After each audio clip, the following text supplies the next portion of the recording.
Hey, YouTube world, it's Kirkpatrick. Thanks for dropping in. Oh, I got a story for you tonight.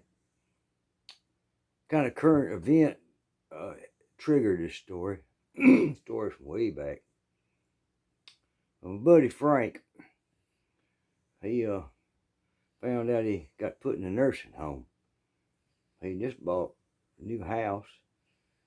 Him and me had that tree house down on the river.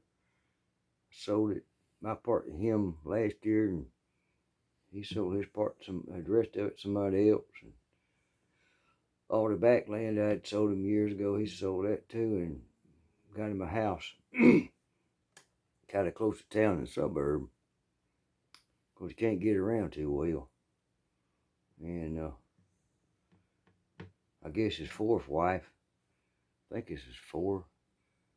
I've been to three of his weddings. Well, heck, you go to one, you've been to all of them. But yeah, she won't have much to do with him, and he can't get around, so had to go to nursing home. You know, he's too stubborn to get in a damn wheelchair. You gotta still trying to, I gotta go by and see him. Anyway, I heard that, boy, it brought up some memories, and I got thinking about Nugget.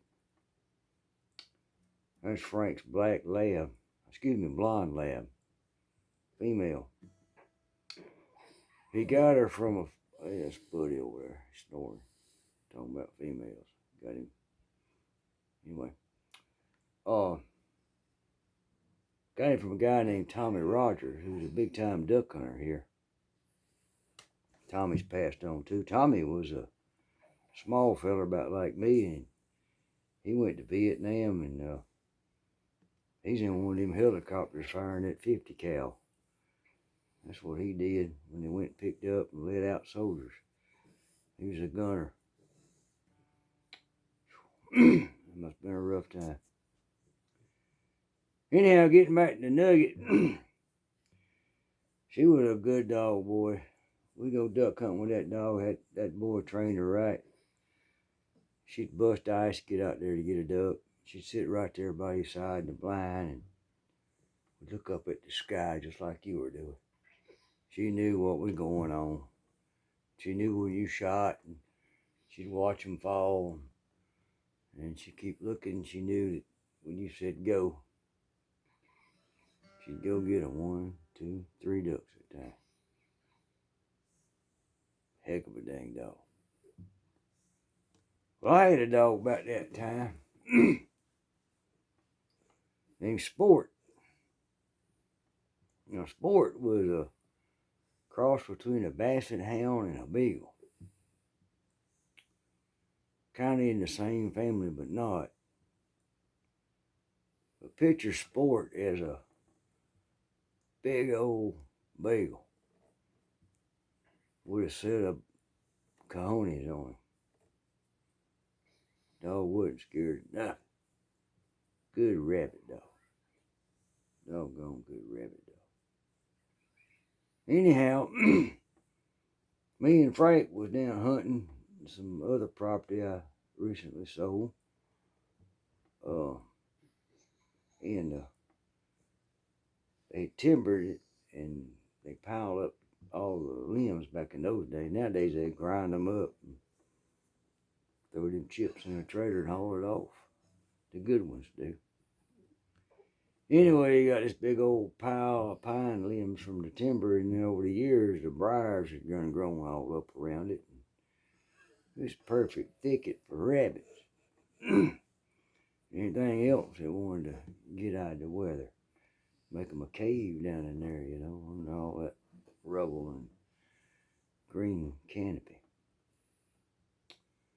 So we was a rabbit hunting, and Sport struck out, boy, and he went to afterburners. He's kicking mud in your face. That's the kind of dog that dog was. I mean, he went. And so me and Frank looked at each other. Nugget kind of nutted up. What's going on here? And then she seen what old Sport was a chasing was a rabbit, and that rabbit went straight in that daggum big old briar patch thing. Pile of old timber and briars.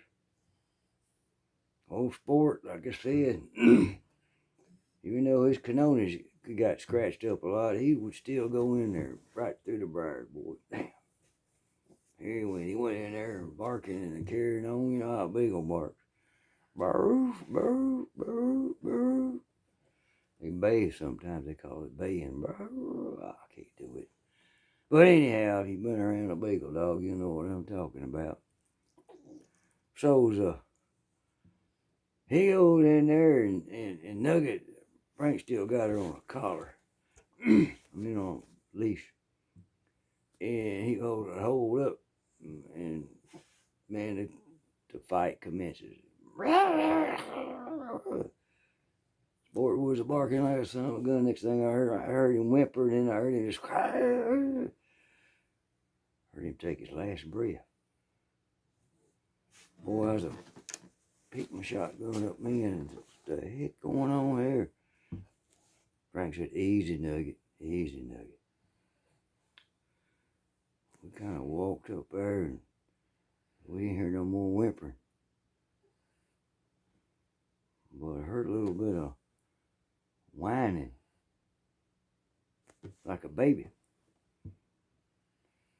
And Nugget did too. You know how a dog would take there and turn its head sideways? When Nugget was turning the head sideways, saying, "I know that sound." Nugget's a female, you know. And I said, "Frank," I said, "you take Nugget and go around the back side of this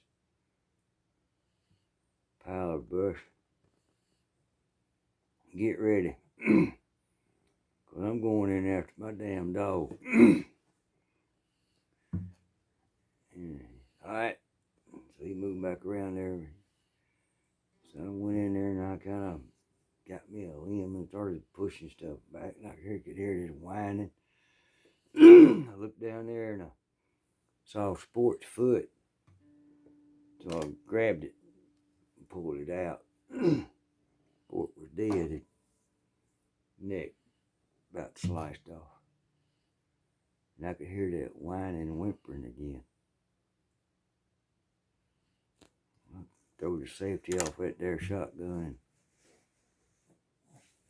Kind of used it to poke up that hole. Didn't have a flashlight in the daytime, but could have used one. Anyhow, the sun broke or whatever, that shined right in there, and there it was. A mama coyote with 6 little puppies. Just been born. 1 or 2 was getting them some milk. And the other one she was cleaning and licking off. What do you do? You pull the trigger because that coyote killed your dog? Or the dog's fault. He was going after a rabbit. He was in the wrong place at the wrong time. The way I look at it. Sport was a good one too. He was just in his prime when I lost him. But I couldn't pull the trigger on Mama Coyote, 6 little bitty ones. Ain't no telling she could be having some more. I can't blame her for what she did. The old rabbit. The old rabbit won that day. He did. Sometimes what you're searching for may take you down the wrong track. Be careful when you're chasing that dream. Know what the end results is. Don't chase that rabbit down that hole thinking it's going to be the golden rabbit. Yep. back up sometime, look at the big picture. Anyhow, yep. Oh, another thing about Nugget. Beautiful blonde lad. Yeah. Told a story one time about giving Nugget I gave her a pork chop bone. We was down there eating at the river and was eating pork chops off the grill. And I just throw the bone on a Nugget once in a while. Just throw the bone, a little chop, like a T-bone, pork chop bone. Throw it at Nugget. Nugget's like, boom. The next morning, Nugget was hollering and screaming, going. I woke up, I looked out there, and she was dragging her tail across the ground. My God, what's going on? She's going around in circles, trying this, wiggling, woggling. Frank got up, we went down there, and that pork chop bone. Let's just say, they made like a T for Tennessee or Texas. Where the bottom half of the T was sticking out. And the top half of the T was stuck. Because it's like a bar, You're going through a pipe. I don't get my drift on that. Yeah, I had to get a pair of dang old pliers out. And Frank held her and I crushed that pork chop bone. Was able to extract it. When I did, I immediately got pooped on. Yeah, it's all for a good cause, though. And another thing about Nugget. We don't know where this happened. We asked Tommy, he don't know. But if you had an American flag on your sleeve, like some of the power companies and police officers and fire department, and Nugget would want to eat you up. Somewhere along the line, that flag didn't sit well with her. Something happened. If you want one of them flags on your shirt, she'd want to eat you up. I mean, eat you up. Kill you. She could. She was that dang, Frank had to used to tell everybody want to come down there and do some work or something, Now don't come down here with no American flags. I got a dog that don't like them. Nugget wasn't a communist. Somebody with a flag, though, sure ticked her off one day. Anyhow, that's enough rambling and blambling tonight there. Let's see if we can do something else on this here. Get fiddle before we go to bed here.